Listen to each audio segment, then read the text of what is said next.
perubahan zaman diganti yang dari tadinya konvensional, digital. Nah sekarang ada namanya AI. Betul. Pandangan Otego Media terkait AI bagaimana sih Pak? AI ini sebenarnya lumayan kompleks ya, kalau gimana ya, ada orang yang ngelihat itu sebagai challenge, ada yang orang yang ngelihat itu sebagai bantuan malah ya. Nah kalau saya ngelihatnya sisinya dari yang kedua sebenarnya.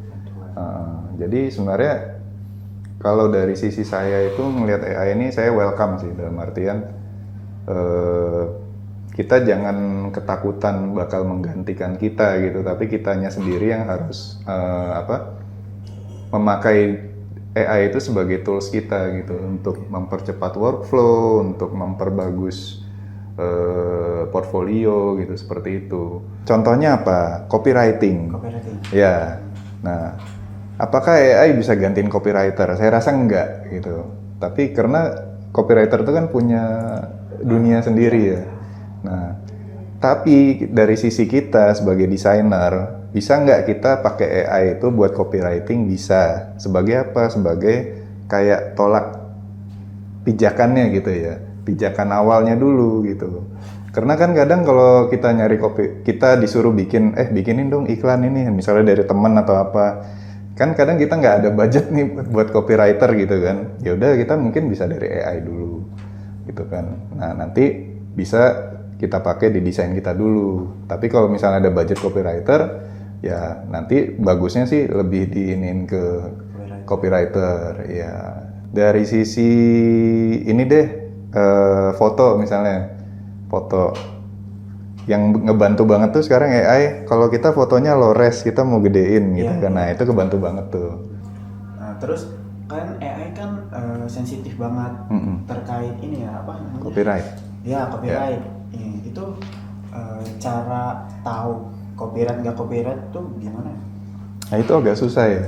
Yang pasti sih kalau namanya desainer pasti kan tahu kayak kartun-kartun apa gitu ya.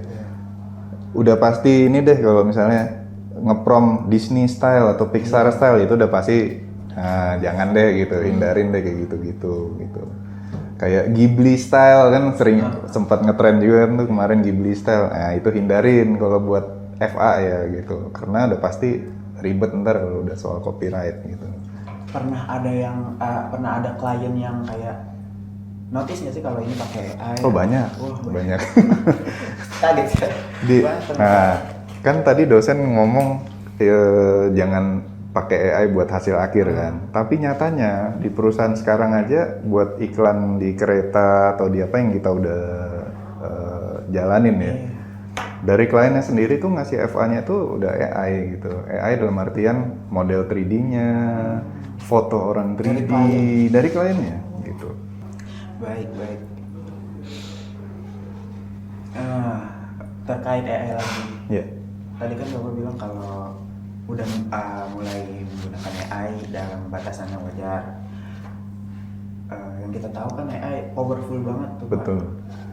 Otego Media sendiri kayak berencana kayak untuk mengurangi tenaga kerja untuk digantikan AI. Terus terang itu bukan ranah saya ya, mau mengurangi atau menambah tenaga kerja gitu. Cuma saya harap sih nggak ada ya kalau karena itu gitu. Maksudnya yang existing, dalam artian yang existing ya. Karena tetap aja sih menurut saya AI itu nggak bisa sepenuhnya gantiin ya. Contoh kasus gini, di Otego itu kan kita ada namanya template media. Template, jadi kayak misalnya orang mau pasang nih di dinding ini ya, kan ini dinding ada ukurannya kan, nah itu yang kita bikinin template-nya. Nah kadang di dindingnya MRT itu tiba-tiba bisa ada stiker gitu kan, nah stikernya nggak boleh dicabut. Nah itu kalau kita nggak kasih tahu nih misalnya ada stiker gitu kan di template-nya kita, itu materi kliennya bisa nabrak stikernya. Jadi nggak kelihatan nih misalnya ada tulisan yang kepotong gitu. Nah stiker itu soalnya nggak bisa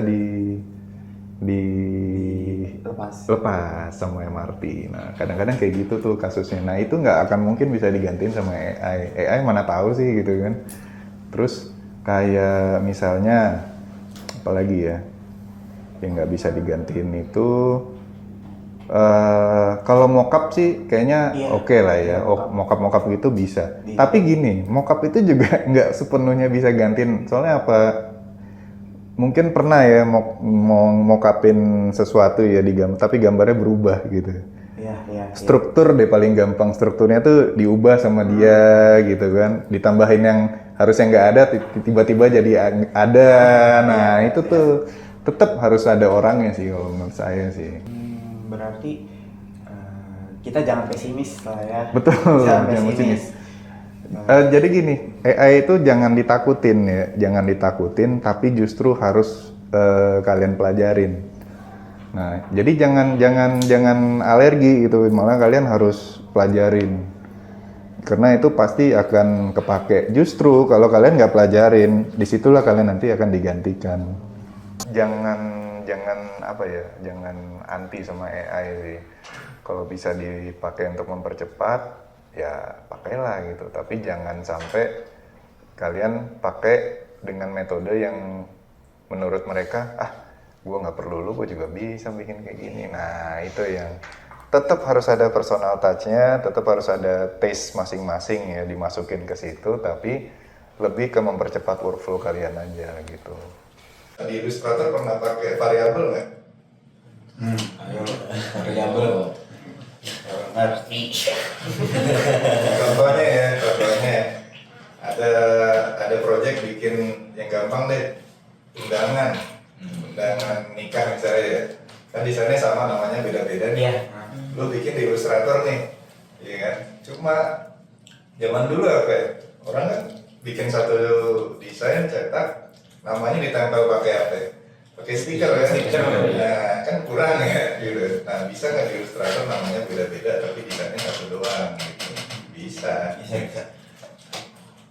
Pakai variabel, nah pakai AI pun lu bisa nanya tuh, caranya pakai variabel di Illustrator gimana sih? Lebih ke teknis gitu. Jadi diajarin sama AI, nyari ilmunya gitu.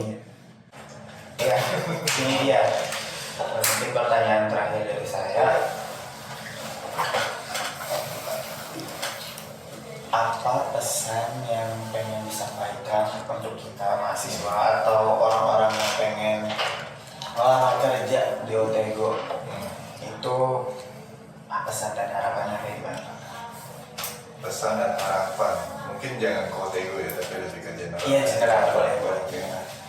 Pesan dan harapan buat mahasiswa DKV ya, DKV Telkom, yang pasti adalah perbanyak portfolio. Itu udah mutlak ya, mutlak. Portfolionya juga harus diverse ya, dalam artian kalau memang kamu creative designer, ya jangan hanya di satu bidang kreatif aja gitu ya. Misalnya jangan hanya poster semuanya, mungkin ada ilustrasi sedikit atau apa, supaya orang bisa ngeliat skill setnya kita gitu. Kalau kamu misalnya emang creative designer tapi punya skill di editing misalnya ya, kayak siapa tuh yang di belakang ya, portfolionya mungkin bisa dibikin dalam bentuk video kan, jangan PDF gitu, kayak gitu.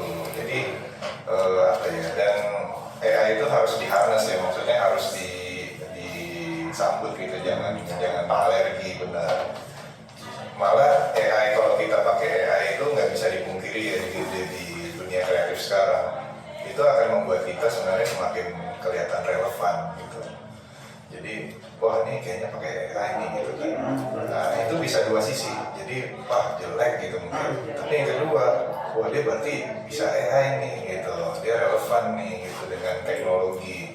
Nah itu bisa jadi nilai plus juga sebenarnya gitu ya. Jadi perbanyak portfolio, memanfaatkan AI, terus apa ya skill setnya juga dibanyakin juga, karena sekarang itu di dunia pekerjaan ini terutama ya, sharing aja, kadang-kadang nyarinya one man show semua, over semua. Nah, ngerti kan? Iya. Nyarinya Superman tapi gajinya desainer biasa gitu. Iya kan? Nah, tapi apa? Tapi emang gitulah realitanya gitu. At the end, mau nggak mau kita harus nyari pekerjaan atau opportunity kan. Nah itu maksudnya. Jadi jangan hanya di satu bidang, mungkin dipelajarin juga bidang-bidang yang lainnya gitu. Apalagi kan sekarang zamannya AI yang saya bilang, AI itu nggak cuma hasil output loh, bahkan caranya pun kita bisa tanya, gimana sih cara bikin ini, gimana sih cara, nah itu gitu. Jadi ya dimanfaatkan sebaik-baiknya. Tetap relevan. Ya, itu aja sih. Jadi kita sudahi wawancara kali ini. Kami dari mahasiswa Telkom Universitas Kampus Jakarta berterima kasih kepada Audimedia telah menerima kami. Sama-sama. Sekian dari kami.